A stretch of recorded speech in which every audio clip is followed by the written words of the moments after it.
कभी सोचा है कि ये जो अरबों डॉलर की कंपनियां हैं, ये सोशल मीडिया पर ऐसा क्या अलग करती हैं जो बाकी लोग नहीं कर पाते? आज हम इनके कुछ सबसे बड़े, एकदम सिद्ध और मजे की बात बिल्कुल मुफ्त सीक्रेट्स को समझने वाले हैं। ये वो रणनीतियां हैं जिन्हें कोई भी इस्तेमाल करके सच में कमाल के नतीजे पा सकता है। ये कहानी शायद बहुत से लोगों को अपनी लगेगी। रोज कंटेंट पोस्ट हो रहा है, मेहनत पूरी हो रही है, पर नतीजा सिफर। फॉलोअर्स तो हैं, लेकिन बिजनेस नहीं आ रहा। और सबसे ज्यादा फ्रस्ट्रेटिंग क्या होता है, जब ऐसा लगता है कि बाकी लोग तो बस यूं ही बिना मेहनत किए आगे बढ़े जा रहे हैं। तो चलिए आज इस पहेली को सुलझाते हैं। आज हम 4 बहुत ही मजबूत रणनीतियों को समझेंगे। पहले तो ये जानेंगे कि बोरिंग होना खतरनाक क्यों है। फिर देखेंगे unhinged owl, savage voice, radical transparency और कम्युनिटी फर्स्ट जैसी कमाल की रणनीतियां। और हाँ, आखिर में एक सीधा साधा 30 दिन का एक्शन प्लान भी है। सोशल मीडिया पे फेल होने की सबसे बड़ी वजह जानते हैं क्या है? बोरिंग होना। जब हमारा कंटेंट प्रिडिक्टेबल हो जाता है, मतलब लोग अंदाजा लगा लेते हैं कि हम क्या पोस्ट करेंगे, तो वो बस स्क्रॉल करते हुए आगे बढ़ जाते हैं। असली प्रॉब्लम एक खास रणनीति का ना होना है। चलिए इसको एक असली केस स्टडी से समझते हैं।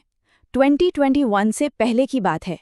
ड्यूलिंगो एक अच्छा प्रोडक्ट था, पर सोशल मीडिया पर एकदम ठंडा। उनकी मौजूदगी बहुत ही साधारण और सपाट थी। और फिर अचानक सब कुछ बदल गया। उन्होंने एक बहुत ही दाल कदम उठाया। अपने प्यारे से मैस्कॉट डुओ द आउल को पूरी तरह से अनहिंज्ड बना दिया, मतलब बेपरवाह और थोड़ा सा क्रेजी। अब डुओ जेन ज़ी ह्यूमर का इस्तेमाल करके दूसरे ब्रांड्स को रोस्ट कर रहा था, और जो भी टिकटॉक ट्रेंड वायरल होता उस पर तुरंत कूद पड़ता था। लेकिन इस पागलपन के पीछे भी एक बहुत शानदार रणनीति थी, जिसे कहते हैं 3E मॉडल।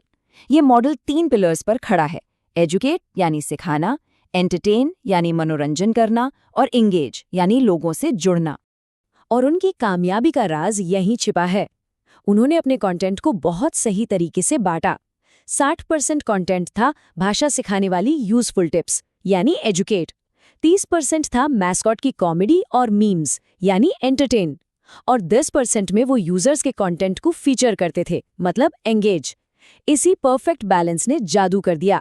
तो ड्यूलिंगो ने तो ह्यूमर का इस्तेमाल किया, लेकिन एक और ब्रांड है जो इस खेल को एक अलग ही लेवल पर ले गया। साल 2017 में फास्ट फूड चेन वेंडीज ने एक बड़ा रिस्क लिया। उन्होंने अपनी ब्रांड की आवाज को सैवेज बना दिया, मतलब एकदम बेबाक और हाजिर जवाब। इसका सबसे मशहूर एग्जाम्पल ये है। एक यूजर ने ट्विटर पर पूछा, मुझे मैकडॉनल्ड से क्या लेना चाहिए?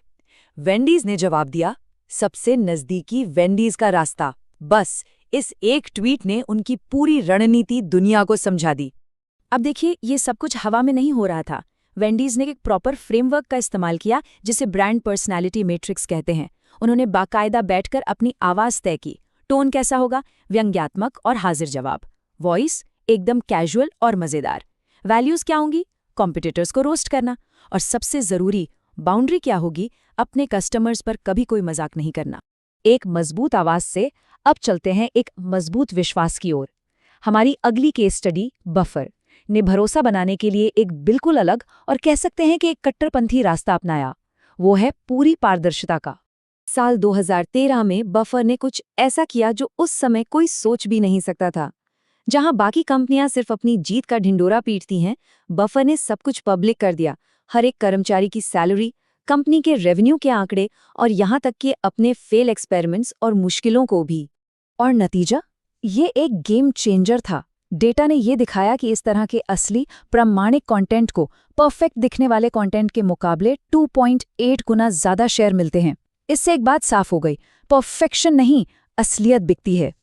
अच्छा, भरोसा बनाने से भी एक कदम आगे बढ़कर हमारी आखिरी केस स्टडी हमें दिखाती है कि एक पूरी कम्युनिटी कैसे बनाई जाती है। जिमशार्क, जो कि एक फिटनेस ब्रांड है, ने ग्राहकों से पहले एक वफादार कम्युनिटी बनाने पर ध्यान दिया। उनके पास ना तो कोई बड़ा बजट था, ना ही कोई सेलिब्रिटी। जिमशार्क ने बस एक सीधा सा मंत्र अपनाया, ग्राहक से पहले समुदाय। उन्होंने छोटे छोटे इन्फ्लुएंसर्स और यूजर्स के कंटेंट पर दांव लगाया, और नतीजा? जबरदस्त ग्रोथ हुई और ग्राहक लाने का खर्च इंडस्ट्री के औसत से 60% तक कम हो गया। उन्होंने पैसे नहीं, रिश्ते बनाए। उनकी रणनीति एक बहुत ही पावरफुल मॉडल पर आधारित थी, जिसे वैल्यू लैडर कहते हैं। ये एक सीढ़ी की तरह काम करता है। सबसे पहले मुफ्त में वैल्यू दो, जैसे वर्कआउट टिप्स। फिर उन्हें एक छोटा कदम उठाने को कहो, जैसे कम्युनिटी में शामिल होना। एक बार जब वो इसका हिस्सा बन जाते हैं तो वो अपने आप खरीदारी करते हैं और ब्रांड के सबसे बड़े समर्थक भी बन जाते हैं। तो ये थीं वो 4 दमदार रणनीतियां। लेकिन सिर्फ जानकारी से कुछ नहीं होता जब तक उसे एक्शन में न बदला जाए। तो अब देखते हैं एक बिल्कुल साफ 30 दिन का एक्शन प्लान जिसे कोई भी लागू कर सकता है। चलिए फटाफट इन 4 मेन फ्रेमवर्क्स को दोहरा लेते हैं। ड्यूलिंगो का 3E मॉडल, वेंडीज की ब्रांड पर्सनालिटी, बफर का ट्रांसपेरेंसी लूप और जिम शार्क का कम्युनिटी फर्स्ट अप्रोच। तो एक्शन प्लान एकदम सिंपल है। इन 4 में से कोई एक फ्रेमवर्क चुनना है, बस एक। फिर अगले 30 दिनों तक पूरी कंसिस्टेंसी के साथ उसे लागू करना है। इस दौरान अपने नतीजों पर नजर रखनी है और जो डेटा मिलता है उसके हिसाब से अपने तरीके को बेहतर बनाते जाना है। एक बात याद रखनी होगी, ये एक मैराथन है, कोई 100 मीटर की दौड़ नहीं। लगातार लगे रहना ही सबसे जरूरी है। ये सिर्फ थ्योरी नहीं है, ये असली कंपनियों से मिले असली नतीजे हैं। सवाल अब सिर्फ एक है, इन दमदार फ्रेमवर्क्स में से वो कौन सा है जो किसी की भी सोशल मीडिया की कहानी बदल सकता है।